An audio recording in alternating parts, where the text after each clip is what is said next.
जय श्री राधे। पूज्य श्री सद्गुरुदेव भगवान के चरणों में प्रणाम। संत भगवान ने कहा, एक ही साधन श्री राम नाम। आज मैं आपके सामने एक अत्यंत सरल किंतु गहन सत्य रखना चाहता हूँ, और वह है श्री राम नाम की महिमा। गोस्वामी तुलसीदास जी ने कहा है, एक ही साधन सब रिद्धि सिद्धि साध रे। अर्थात केवल एक राम नाम से ही जीव को सब कुछ प्राप्त हो सकता है। शास्त्रों में जीव के कल्याण के लिए अनेक मार्ग बताए गए हैं। धर्म मार्ग, ज्ञान मार्ग, भक्ति मार्ग और योग मार्ग। धर्म मार्ग की बात करें तो वर्णाश्रम धर्म का पालन करना होगा। ब्राह्मण, क्षत्रिय, वैश्य, शूद्र, इन चारों वर्णों के अपने अपने कर्तव्य हैं। ब्रह्मचर्य, गृहस्थ, वानप्रस्थ और संन्यास, ये चार आश्रम हैं। परंतु इस कलयुग में ईमानदारी से देखें तो न कोई वर्ण अपने धर्म में परिनिष्ठित है, न आश्रम। गोस्वामी जी कहते हैं, कलिदाग नले नाद साधनम भस्मतागतम। कलयुग की आग ने सारे साधनों को भस्म कर दिया है। ज्ञान मार्ग के बारे में गोस्वामी जी ने कहा, ज्ञान पंथ कृपाण की धारा। ज्ञानी को अष्टधा प्रकृति, पृथ्वी, जल, तेज, वायु, आकाश, मन, बुद्धि और अहंकार, इन सब का अतिक्रमण करना होता है। मन से ऊपर उठना कठिन है, बुद्धि से ऊपर उठना और भी कठिन है, और अहंकार से ऊपर उठना सबसे कठिन। गुरु मत्स्येंद्र नाथ जी ने जब गोरखनाथ जी की परीक्षा ली, तब गोरखनाथ जी ने स्वयं कहा, अहंकार नष्ट हो गया है। यह कहना भी एक अहंकार है। इसलिए ज्ञान मार्ग में कई जन्म लग सकते हैं।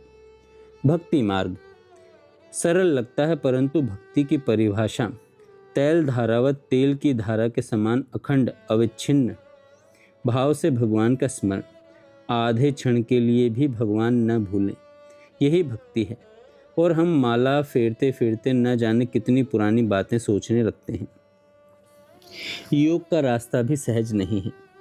योग मार्ग में अष्टांग योग है, यम, नियम, आसन, प्राणायाम, प्रत्याहार, धारणा, ध्यान और समाधि। गोस्वामी जी कहते हैं, ग्रसे कल रोग जोग सम समाधि रे। कलयुग रूपी रोग ने इस अष्टांग योग को भी ग्रस लिया है। समाधि तक पहुंचा हुआ योगी आज दुर्लभ है। तो फिर क्या उपाय है? जब धर्म में पात्रता नहीं, ज्ञान में सामर्थ्य नहीं, भक्ति में स्थिरता नहीं और योग में सिद्धि नहीं, तो सर्वथा अयोग्य अपात्र जीव का कल्याण कैसे होगा?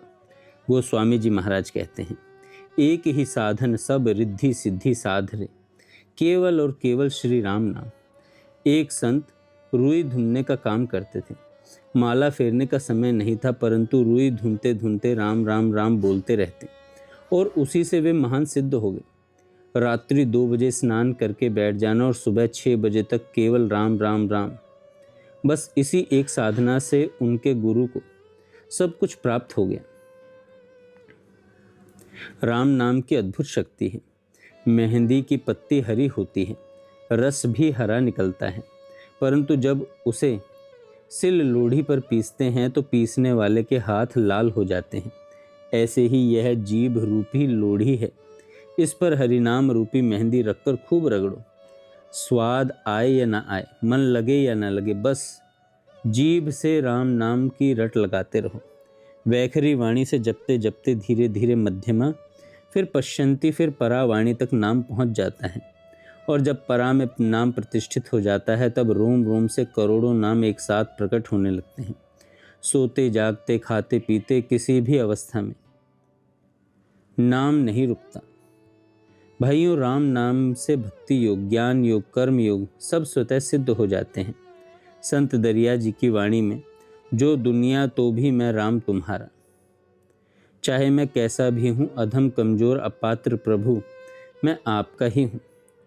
इसलिए गोस्वामी जी का अंतिम वचन याद रखें, भलो जो है पोच जो दाहिनो जो बाम रे, राम नाम ही सो अंत सभी को काम रे।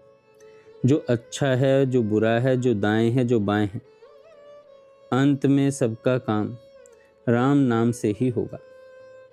जय श्री राधे।